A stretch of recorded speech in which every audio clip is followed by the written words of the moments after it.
बहुत बढ़िया काम है परियोजना बनाने का। देखिए, परियोजना की मुश्किल से 10 पॉइंट है। 10 पॉइंट में आपका प्रोजेक्ट पूरा हो जाएगा। ठीक है, पॉइंट वाइज अपन सुन ले। यहां पर आपको 9 पॉइंट दिखाई दे।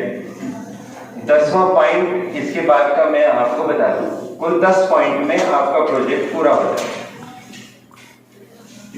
पहले पॉइंट में आप देख पा रहे हैं कि प्रोजेक्ट बनाने के लिए एक विषय रहेगा। तो पहले पॉइंट में आप विषय डाल दें। विषय कहां से मिलेगा आपको? विषय आपके सब्जेक्ट से मिलेगा। कौन से सब्जेक्ट से मिलेगा? आपने मेजर, माइनर और इलेक्टिव 3 तरह के सब्जेक्ट लिए हैं बीए में। तो पहली प्राथमिकता यह है कि आप मेजर सब्जेक्ट के साथ अपना प्रोजेक्ट बनाने का काम करें। तो यदि आपका मेजर सब्जेक्ट अर्थशास्त्र है तो अर्थशास्त्र विभाग में संपर्क कर लीजिए। यदि आपको लगता है कि आगे चलकर आप एमए इतिहास में या राजनीति विज्ञान में, समाजशास्त्र आदि में करना चाहते हैं, बट वो आपका मेजर नहीं है, लेकिन वो माइनर या इलेक्टिव में है, तो आपको ये छूट भी मिल जाएगी कि आप माइनर या इलेक्टिव सब्जेक्ट वाले व्यक्ति से भी संपर्क कर सकते हैं, विभाग से संपर्क कर सकते हैं और वहां भी आप ग्रुप में शामिल हो सकते हैं। ऐसी स्थिति में आप अपने मेजर सब्जेक्ट के विभाग में जाकर सूचित कर दीजिए कि मैंने इस विषय के साथ प्रोजेक्ट बनाने का निर्णय लिया और मैं ग्रुप में शामिल हो गया हूं। तो वहां से आपका नाम ग्रुप में से हट है। यह बहुत सरल और सहज प्रक्रिया है। इसके लिए बहुत चिंतित होने की जरूरत है। विषय प्राप्त करते समय आपसे कहा जाएगा कि आपका ग्रुप कहां है। कुछ विभाग ऐसे हो सकते हैं जो अपने हिसाब से ग्रुप बना दे। आपको पता है कि एक ग्रुप में या तो 4 विद्यार्थी रहेंगे या 5 रहेंगे या 6 रहेंगे। तो विभाग अपने मेजर विषय के विद्यार्थियों के 6 विद्यार्थी अपने हिसाब से छांट कर, हो सकता है ग्रुप बनाकर लिस्ट लगा दे। तो फिर आप अपने ग्रुप वालों को ढूंढिए। इधर देखिए, या ये हो सकता है कि वो आपसे कहे कि आप अपना ग्रुप बनाकर लाइए। तो ग्रुप बनाते समय बहुत सावधानी रखिए। अपनी समान रुचि वाले अपने विद्यार्थी साथियों का ग्रुप बनाइए, जिनका लक्ष्य पढ़ना लिखना हो, जिनका लक्ष्य जिंदगी में कुछ ऊंचाई पर जाना। आप रंजना मैडम को देख रहे हैं, बहुत कम उम्र में बहुत बड़ी सफलता असिस्टेंट प्रोफेसर के रूप में उन्होंने प्राप्त की। उन्होंने बहुत कम उम्र में एमए करने के बाद पीएचडी भी कर ली और वैकेंसी निकली, परीक्षा में बैठी और सफल हो। तो आप ऐसे विद्यार्थियों के साथ ग्रुप बनाइए जिनका वास्तव में कोई लक्ष्य हो बड़ा, और वो भी आपको एक सही दिशा में, जिनके जीवन का उद्देश्य खाओ पियो मौज करो हो, जो केवल अटकते भटकते इधर घूमते फिरते रहते हो, तंबाकू खाते हो, गाली गलौज की भाषा बोलते हो, कुछ भी उटपटांग जिनकी जीवन शैली हो, उनको अपने ग्रुप में मत सम्मिलित कीजिए, ना आप उनके ग्रुप में सम्मिलित होइए। ठीक है, तो ग्रुप बनाते समय ध्यान। हाँ, कोई ऐसा विद्यार्थी वो कहे कि यार मैं सुबह का भुला हूं और शाम को घर आना चाहता हूं, मेरा अतीत तो खराब रहा, लेकिन आप लोगों के साथ मिलकर मैं भी कुछ सीखूंगा, तो जरूर उसका वेलकम कीजिए, अपने ग्रुप में शामिल करिए। ठीक, लेकिन गुरुओं के साथ न रहे तो ज्यादा बेहतर। ये जो 2-3 साल आपको मिले हैं जीवन के, यही सबसे निर्णायक और सबसे महत्वपूर्ण। इन 3 वर्षों में साइलेंट कर ले आदमी, या मोदी जी का फोन आ रहा हो तो जरा मेरे बारे में बता देना कि ये आदमी रोज क्लास लेता है, सर इसको पद्मश्री दे दो। और अमित शाह जी का हो तो चुनाव लड़वा देना है, तो कहीं यूपी का ही टिकट दिलवा देना, नहीं तो साइलेंट कर लेना। तो ग्रुप बन जाएगा। ग्रुप को लेकर आप अपने विभाग के पास जाएंगे, विभाग को नाम देंगे कि हमारे 4-5 हम साथी हैं, मैडम सर हम ये काम करना चाहते। वहां से आपको विषय मिलेगा। विषय का तात्पर्य होता है कि जिस पर आप आगामी 15-20 दिन तक जानकारी इकट्ठी करेंगे, उनको लिखेंगे सिलसिलेवार और एक पूरी रिपोर्ट तैयार करेंगे, वह विषय होता है। जितनी सावधानी ग्रुप बनाने में रखनी चाहिए, उससे भी ज्यादा सावधानी विषय को चुनने में रखनी चाहिए। यदि आपका विषय आपके मनोनुकूल नहीं हुआ, आपकी रुचि का नहीं हुआ, तो आप ठीक से काम नहीं कर पाएंगे। और विषय चुनने में आपको स्वतंत्रता दी है। उच्च शिक्षा विभाग ने कहा है कि विषय का निर्धारण शिक्षक और विद्यार्थी दोनों आपस में बातचीत करके ही करेंगे। और विषय का चयन करते समय गुरुजन इस बात का ध्यान रखेंगे कि उस विषय में स्टूडेंट्स की रुचि भी इसलिए आपकी भावनाओं का सम्मान किया जाएगा, आपकी रुचियों के अनुसार विषय का आवंटन किया जाएगा, आप पर थोपा नहीं जाएगा। यदि मान लीजिए आपको कोई विषय मिला और आपको लगता नहीं इसमें हम नहीं करना चाहते काम, तो आप रिक्वेस्ट कीजिए अपने विभाग से और एक कोई वैकल्पिक विषय बताइए कि मैडम या सर इसकी जगह अगर आप हमें ये विषय दे देंगे तो हम ज्यादा बेहतर ढंग से अपना ये काम कर सकते, बट विनम्रता से आप बात करें। ठीक है, विषय तय होंगे। जैसे उदाहरण के तौर पर अगर मान लीजिए आप अर्थशास्त्र के विद्यार्थी हैं तो आपको बैंकिंग व्यवस्था का अध्ययन करने का विषय दिया जा सकता है कि या बैंकिंग व्यवस्था और बैंक में नौकरी करने के लिए प्रतियोगी परीक्षाओं की तैयारी, यह विषय दिया जा सकता है। तो इससे दो फायदे हो कि आप बैंकिंग की कार्यप्रणाली समझ लेंगे, वहां तक तो ठीक है, लेकिन आप बैंक में कैसे जाएंगे अधिकारी कर्मचारी बनकर, उसको भी आप समझ पाएंगे। पूरी बैंकिंग एग्जाम क्लेरिकल कैसे होती है, प्रोबेशनरी ऑफिसर की कैसे होती है, कितने उसकी स्टेजेस होती है, कैसे इंटरव्यूज होते हैं, कैसे भर्ती होती है, आईबीपीएस क्या है, तमाम चीजें आप समझ। तो ऐसा विषय आपको मिल सकता है। यदि आपको बैंक में जाना है तो ऐसा विषय चुनिए। यदि आपको मान लीजिए कि डिप्टी कलेक्टर बनना है तो अर्थशास्त्र विभाग से आपको ऐसा विषय भी मिल सकता है कि मध्य प्रदेश लोक सेवा आयोग की परीक्षा में सफलता में अर्थशास्त्र विषय की भूमिका बहुत बड़ी भूमिका होती है। बजट पर आपको कोई टॉपिक मिल सकता है, बजट का निर्माण और उसका महत्व और हमारी जीवन से उसका क्या संबंध होता है, ऐसा कोई विषय। तो ऐसे ही हर विषय में आपको बहुत अच्छा विषय प्राप्त हो, ऐसा विषय आप प्राप्त कर लीजिए। अब उसके बाद तीसरे नंबर पर अगर अपन पहले दूसरे नंबर पर से विद्यार्थी की मौलिकता का घोषणा पत्र, यह घोषणा पत्र आपको खुद को तैयार करना है। मौलिकता का मतलब क्या होता है? मौलिकता का मतलब यह होता है कि जो कुछ भी हम प्रोजेक्ट में लिखेंगे आगे चलकर, लगभग 30 से 40 पेज का टोटल प्रोजेक्ट बनेगा। जो कुछ भी हम प्रोजेक्ट में लिखेंगे वो सब हमारा सोचा हुआ है, वो सब हमारा पढ़ा हुआ है, वो सब हमारा ढूंढा हुआ है और हमने उसको सिलसिलेवार जमाया है। बेटा आप रोक देना, मत आने देना, फिर उससे बहुत व्यवधान होगा। हमने सोचा, हमने समझा है, हमने सब चीजें इकट्ठी की है और हमने लिखा है, हमने किसी की नकल नहीं की। आप कहोगे कि इससे क्या फर्क पड़ता है, हमने कहीं से भी लिखा है तो भी अगर हम इस तरह का सर्टिफिकेट लगा दें तो बस यहां से आपकी चोरी करने की आदत शुरू हो गई और कभी बरकत नहीं आएगी आपके नॉलेज, कभी आप सोचने की क्षमता विकसित ही नहीं कर पाएंगे। और जिसके पास आइडिया नहीं होते नए, वो कभी अंबानी नहीं बन सकता, मजदूर बन सकता है। तो आप सोचिए, मौलिक चीज हो और उसमें अपना घोषणा पत्र भी मौलिक हो कि हाँ ये हमारा है। दूसरी बात यह है कि जब हम खुद काम करते हैं, जब हम अपने हिसाब से काम करते हैं, अपनी मेहनत से काम करते हैं, हमारा मौलिक काम हम करते हैं, उसको देखकर जो खुशी होती है उसकी कोई कीमत नहीं चुका।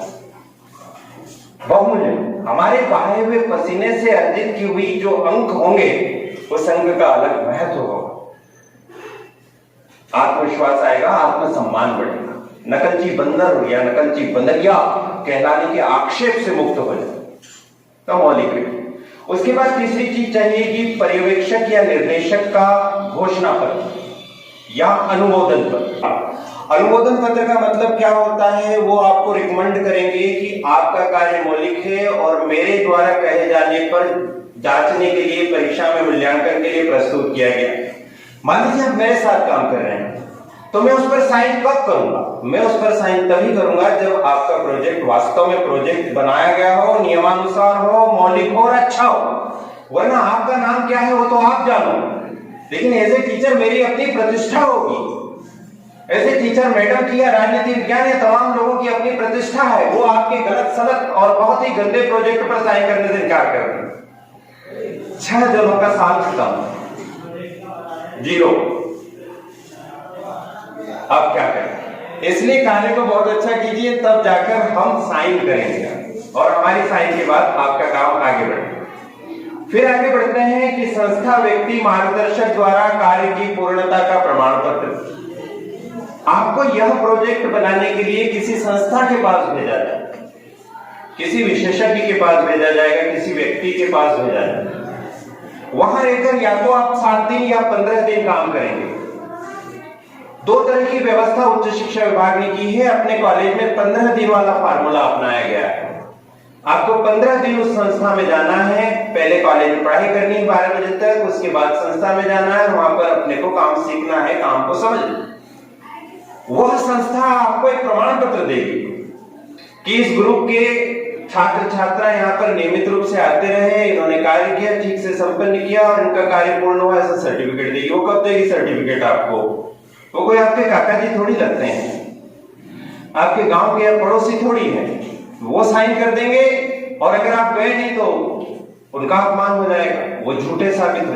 यानी आपको जाना ही है संस्था को ढूंढकर, तब जाकर वो आपको सर्टिफिकेट देंगे। तो आप सोच सकते हो कि यह कार्य कितना वास्तविक और गंभीर होगा। कहीं से भी मनगढ़ंत आप लिख नहीं सकते, क्योंकि कई जगह इसमें चेक लगाए गए।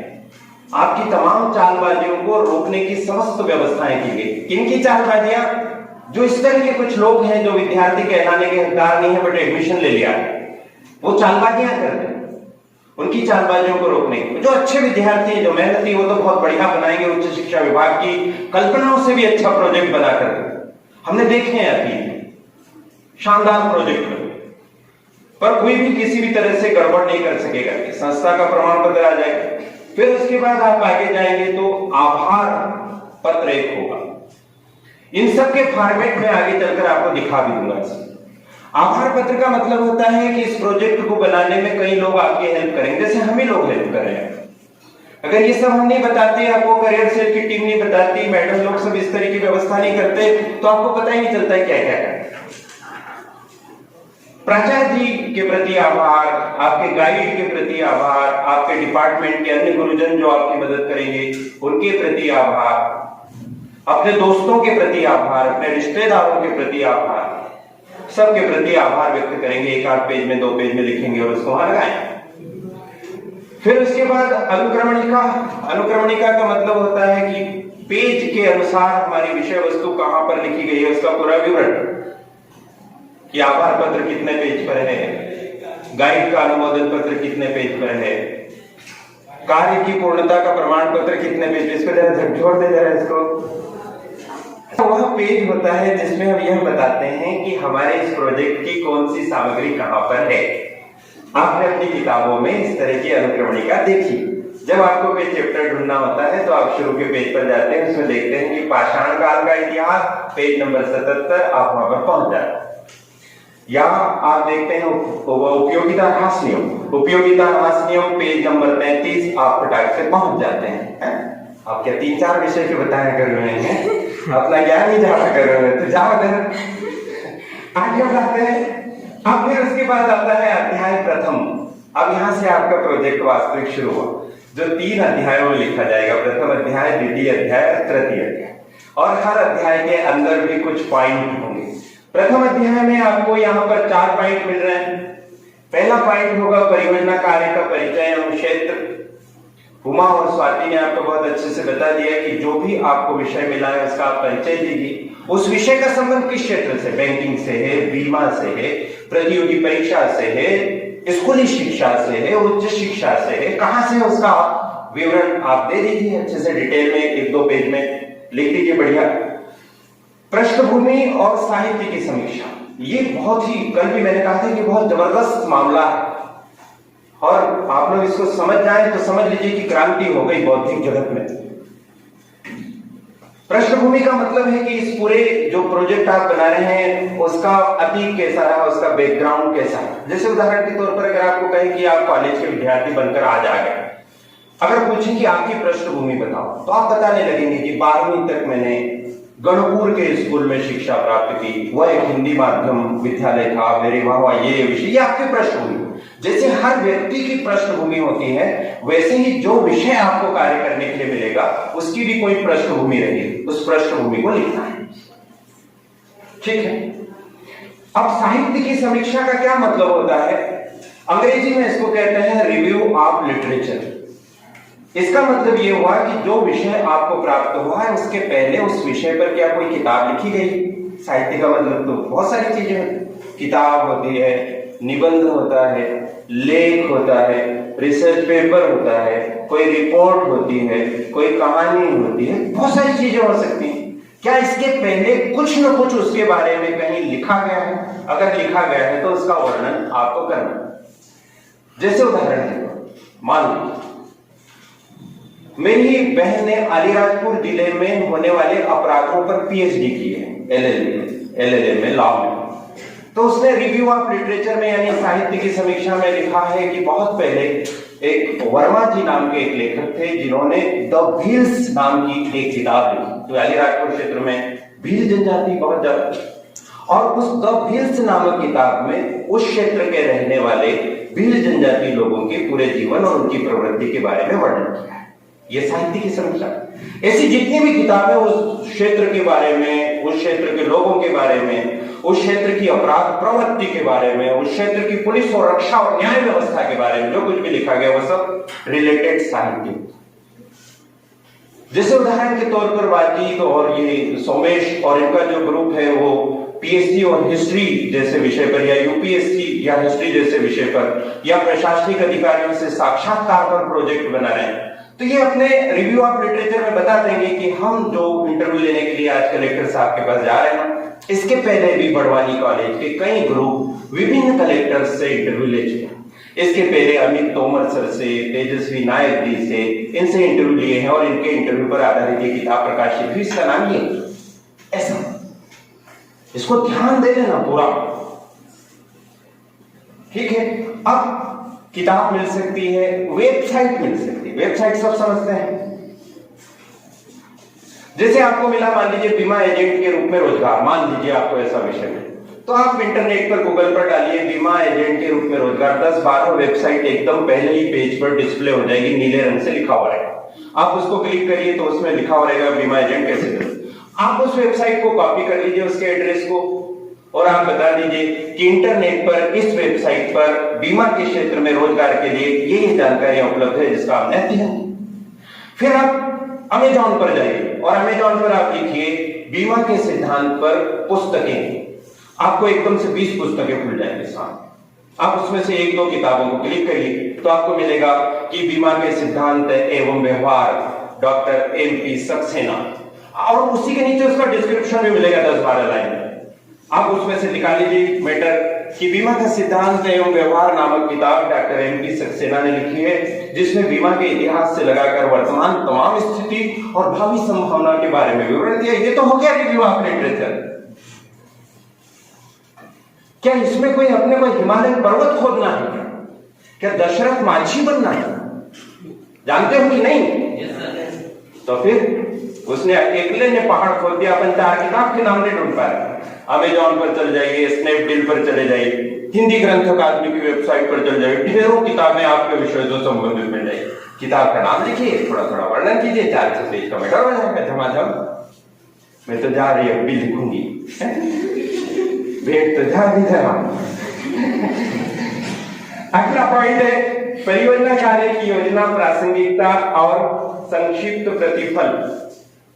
परियोजना कार्य की योजना का मतलब है कि आपकी जो पूरी प्रोजेक्ट बनेगा उसको किन किन पॉइंट्स में आप बनाएंगे, उसको पूरा पॉइंट वाइज योजना बनाना, ये आ जाएगा इसके अंदर। और दूसरा इसी का हिस्सा है उसकी प्रासंगिकता का। प्रासंगिकता का मतलब समझते हैं? प्रासंगिकता का मतलब सरल भाषा में कहें तो महत्व। महत्व का मतलब क्या है कि इस विषय पर जो हम प्रोजेक्ट बना रहे हैं उसका क्या महत्व है, क्या हम ये जो 15 दिन का टाइम इस पर लगाने वाले हैं उसका कोई फायदा भी मिलेगा या नहीं, कि ये ऐसे ही टाइम की बर्बादी है। ये आपको, क्या हम उस काम को करना चाहेंगे जिस कार्य का कोई महत्व ना करना चाहेंगे? क्या नहीं ना। अगर मान लीजिए मम्मी को सुबह करेले की सब्जी बनाना हो, मान लो नहीं अच्छी लगती, पापा की जेब काट के 5 रुपए लाएगी, चिप्स खाएगी, मेरे को मालूम 20-22 किलो वजन होगा तेरा, बस तेरी मम्मी रोज करेले की सब्जी बनाती होगी, तेरे हालात देखकर लगा।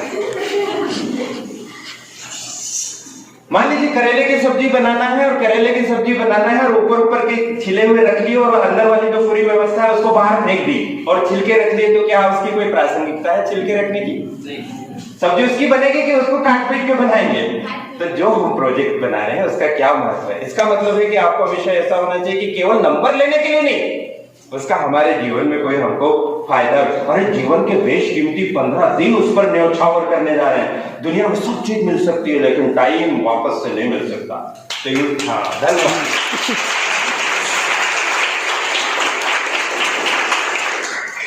आपने केवल 2 समोसों की बात हुई है, अगर उतने में जितनी देर ताली बजा सके उतना, नहीं तो ज्यादा देर ताली बजाएगी फिर कहेगी सर मैंने थोड़ा ज्यादा काम किया था तो मेरे को और समोसे दो। रिश्वत देके लाना पड़ता है देखो मेरी बात ताली बजा थोड़ा माहौल। प्रासंगिकता कैसी होनी चाहिए? प्रासंगिकता के 2 आयाम होना चाहिए, 2 dimension. 1 dimension is yourself and the second dimension is the society. आपके सब्जेक्ट का महत्व न केवल आपके लिए होना चाहिए बल्कि समाज को भी उससे कुछ मिले। ये इसमें बताएंगे, लिखना है। मन इहो सब्जेक्ट चुने छे तो कोई यो मतलब फायदो होय न हमारा साथ साथ पूरो समाज एकासी यो लाभ उठाए तेका ने मन यो सब्जेक्ट चुने छे। निमाड़ी सही कर दे ना गलत। अभी आगे बढ़ाते हैं। इस संबंधित कार्यस्थल संस्थान का विवरण जहां कार्य किया गया, देखो फिर उलझे अपन मनगढ़ंत कुछ। मान लीजिए आपने पुलिस विभाग में रोजगार पर प्रोजेक्ट और पुलिस विभाग में रोजगार पर प्रोजेक्ट बनाने के लिए आपने संस्था चुनी पुलिस थाना बढ़वाया, तो आपको यहां इस पॉइंट में पुलिस थाना बढ़वानी का सब वर्णन करना पड़ेगा कि बड़वानी का पुलिस थाने का इतिहास। पहले बड़वानी का पुलिस थाना पुराने एसडीएम कार्यालय या कलेक्ट्रेट कार्यालय के पास में स्थित था।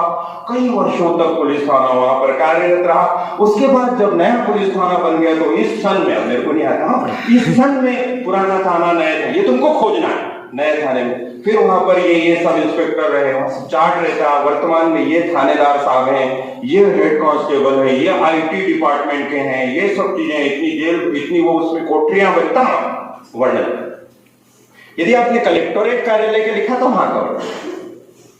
बीमा विभाग का भारतीय जीवन बीमा निगम का आपको वर्णन करना, संस्था जहां पर जाए इसका पूरा वर्णन 1-2 पेज। तो देखो ये 30 पेज तो यूं भरा जाएंगे और वास्तविक नॉलेज वाले थे। समझ में आ रही बात?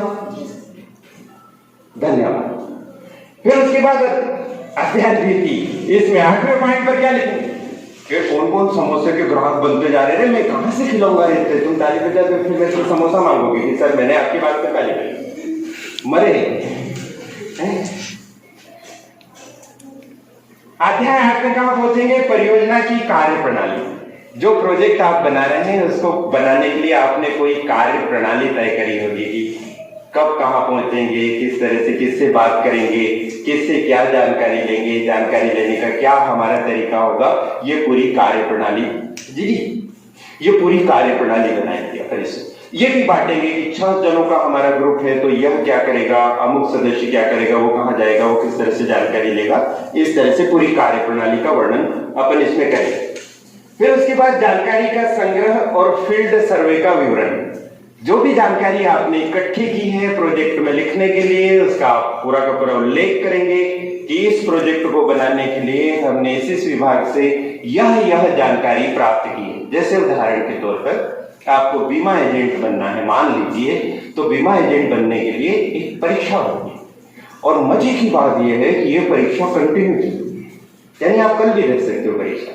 इस परीक्षा में बैठने के लिए कुछ 500 रुपए की फीस लगती है। ऑनलाइन परीक्षा होती है, 50 ऑब्जेक्टिव क्वेश्चन आते हैं। अगर आपके 20 या इसके आसपास क्वेश्चन सही हो जाते हैं तो आपको एक एजेंट का कार्ड मिल जाता है और आप एजेंट बन जाते हैं।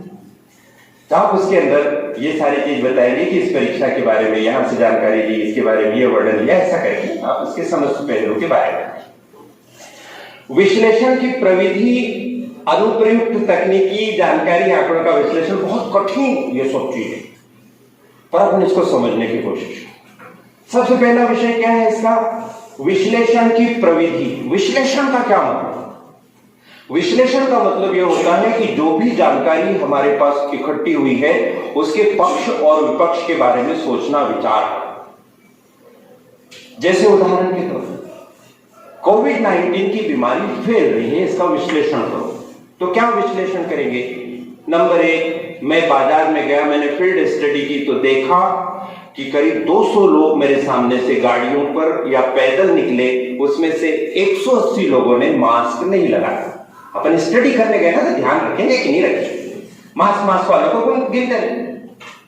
इससे स्पष्ट होता है कि लोगों की लापरवाही की वजह से कोविड फैला। विश्लेषण कर दिया कि नहीं? किस चीज का विश्लेषण किया? लोगों के आने जाने को अपन ने देखा, उनके सब। किसी तरह से जो भी आपका विषय है उसमें जो भी चीजें आप लेकर आएंगे उसका विश्लेषण किस पद्धति से करेंगे?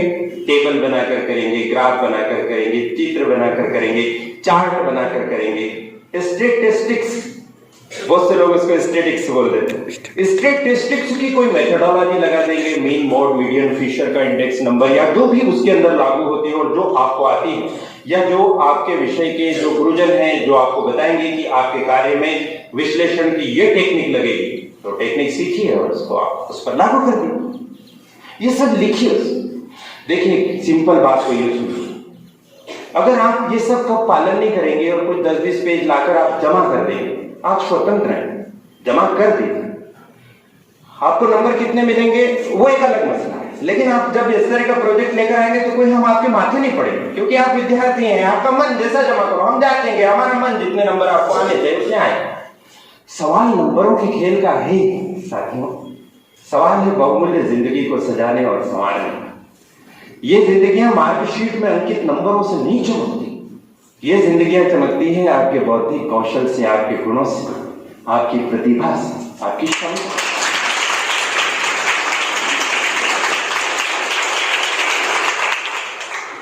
तो इस समस्या बुक कर लेते हैं, और इसके लिए जरूरी है कि आपकी राइटिंग, आपका मेंटर और सब होशियार। जब आप हमारे पास लेकर आए ना किसी भी गुरुजन के पास, आपका प्रोजेक्ट देखकर वो कहे कि इस प्रोजेक्ट को हम संभाल कर रखेंगे, और कोई भी अगर हमारे विभाग में आएगा तो हम उसको दिखाएंगे। मेरे विभाग में या करियर सेल में कोई भी गुरुजन आते हैं तो मेरे पास इतने सारे बहुत शानदार प्रोजेक्ट बने हुए हैं कि मैं उनको दिखाता हूँ और संभाल कर।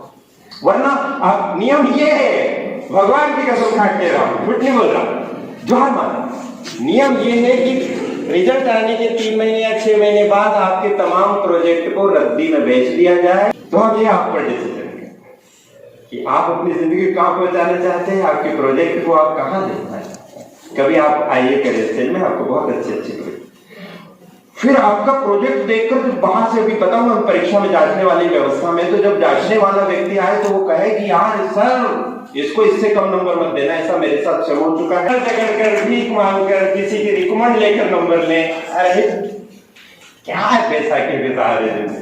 तो ध्यान रखिए, इस तरह से सब चीजें लिखिए।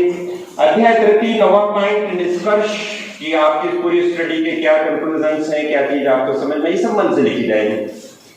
क्या क्या उसके रिजल्ट, प्राप्त प्रतिफल का मतलब होता है कि क्या रिजल्ट आपको प्राप्त हुआ, रिसीव्ड रिजल्ट, इसके अंदर लिखना है आपको, क्या सीखा है आपने। फिर उसके बाद परियोजना कार्य में चुनौतियां, आपका ये काम वाकई बहुत बड़ा है, बहुत महत्वपूर्ण है, और इस कार्य को करते समय हर कदम पर चुनौतियां, जिंदगी हर कदम एक नई जंग है, जीत जाएंगे हम, क्या है फिर अगर संघ है, तो मतलब गुरुपुरा संघ है, कॉलेज संघ है, प्राचार्य संघ है, विभाग के विद्वान जन संघ है, संस्था के लोग अपने साथ में, तो अपन बहुत अच्छा प्रोजेक्ट बना। ठीक है, तो चुनौतियों का उल्लेख करेंगे और अंत में निष्कर्ष के आधार पर अनुशंसाएं, ये 10 पॉइंट हैं। अब ये सब करने के लिए कुछ कागज होंगे, जैसे आपको प्राचार्य की तरफ से एक पत्र मिलेगा, इस पत्र को लेकर आप उस संस्था में जाएंगे जहां पर आपको प्रोजेक्ट बना, फिर वह संस्था आपको एक सहमति पत्र देगा कि हाँ हम आपको मार्गदर्शन देने के लिए तैयार हैं। उस सहमति पत्र को लेकर आप वापस कॉलेज में आओगे और वह सहमति पत्र आप विभाग में जमा करोगे। उसके बाद आप 15 दिन तक काम करोगे। 15 दिन तक काम जब आपका पूरा हो जाएगा और आप कहोगे हमारा काम पूरा हो गया है, फिर प्राचार्य जी आपको एक लेटर देंगे। ये लेटर लेकर फिर आप संस्था के पास जाओगे, इसमें प्राचार्य जी उस संस्था, देखो फिर आपको, आपके लिए पूरा बंदोबस्त, सुरक्षा का कवच लगाया। उस लेटर के माध्यम से प्राचार्य जी उस संस्था से पूछे कि हमारे बच्चों ने आपने ठीक से काम किया कि नहीं, रिपोर्ट दो। एक तो अलग प्रमाण पत्र पे दोगे तो रिपोर्ट मांगे, और उस रिपोर्ट के साथ जो कॉलम है, 7 पॉइंट है, उसके हिसाब से वो रिपोर्ट देंगे कि रोज आए कि नहीं, गंभीर थे कि नहीं, इन्होंने कुछ सीखा कि नहीं, इनका आचरण सही था कि नहीं, ऐसा तो नहीं कि वहां भी मोबाइल चलाते रहे, आपस में बात करते रहे, सुनते नहीं थे, ये सब उसमें नहीं। और उसके आधार पर आपको ABC ग्रेड मिलेगी। बहुत अच्छा अगर आपका व्यवहार है तो उत्कृष्ट A ग्रेड मिलेगी। मीडियम है, कभी आए कभी गए वाला मामला है, तो बी ग्रेड मिल सकती है। हाँ खराब है अगर तो सी ग्रेड मिलेगी, उसी हिसाब से आगे मूल्यांकन होगा। इन चारों कागजों को कहते हैं G1, G2, G3, G4। इसके अलावा कुछ कागज और होंगे, उन कागजों को कहते हैं P1, P2, P3। जैसे ही आपको विषय मिलेगा उसके 3 दिन के अंदर आपको P1 जमा करें। P1 एक तरह की रिपोर्ट है, आगे बता दूंगा आपको संक्षिप्त में फॉर्मेट उसका, उसमें आप बताएंगे कि हमने ये सब तैयारी करी। फिर उसके बाद P2 अगले 3 दिन बाद P2 जमा करें, फिर उसके अगले 3 दिन बाद P3 जमा करें और अंत में प्रोजेक्ट जमा। उस प्रोजेक्ट को P4 कहते हैं। जो P1, P2, P3 में जो जानकारी आप लिखेंगे वो 500 शब्दों में लिखनी है आपको। हर P1 को, P2 को, P3 को 500। ये जो 500 शब्दों में जानकारी लिखेंगे इसको फोटोकॉपी करा लीजिए, अपने पास रखिए, क्योंकि यही जानकारी आगे चलकर फाइनल प्रोजेक्ट बनाते समय काम आएगी। जो P1, 2, 3 में पॉइंट है वही पॉइंट अध्याय 7 और 8 और 9 में, उन्हीं को थोड़ा सा डिटेल कर देंगे तो अपना ये प्रोजेक्ट बन जाए। इसलिए P1, P2, P3 को बहुत अच्छे से वो 500 शब्दों में बनेगी और ये पूरा प्रोजेक्ट 5000 शब्द में। P1, P2, P3 इसके साथ नहीं लगाना, जैसे अभी आदरणीय सर बता रहे थे, वो हो सकता है उनके ध्यान में नहीं। वो P1, P2, P3 अलग से हमको जमा करना, P4 केवल अलग से बनेगा, ठीक है, ये अलग से जमा होगा, परीक्षक के सामने ये रखा है। ये हो गया, इस तरह से पूरी व्यवस्था हो जाएगी। अब ये सब मैंने आपको बता दिया, इसलिए इसको पढ़ने की जरूरत नहीं है। उमा और स्वाति ने भी बता दिया। ये मूल्यांकन है, मूल्यांकन करता 2 होंगे, 50 नंबर हमारे पास होंगे, 50 नंबर के लिए बाहर से व्यक्ति आएगा। बाहर से जो व्यक्ति आएगा उसकी नियुक्ति हम नहीं करेंगे, उसकी नियुक्ति यूनिवर्सिटी करेगी। फिर तटस्थ व्यक्ति आ गया है और नया, जो आपको भी नहीं पहचानता, हमें भी नहीं पहचानता, हो सकता है वो बहुत ईमानदार और बहुत स्ट्रिक्ट हो। अगर मुझे कहीं जांच करने के लिए भेजेंगे तो मेरे द्वारा उसी विद्यार्थी को नंबर मिलेंगे जो हकदार है, 50 से 50 भी मिल सकते हैं अगर उसने अच्छा काम किया, तो मैं जांचूंगा उसको बहुत अच्छे से। तो ये हो सकता है कि ऐसे ही बहुत अच्छा जांचने वाला व्यक्ति हो।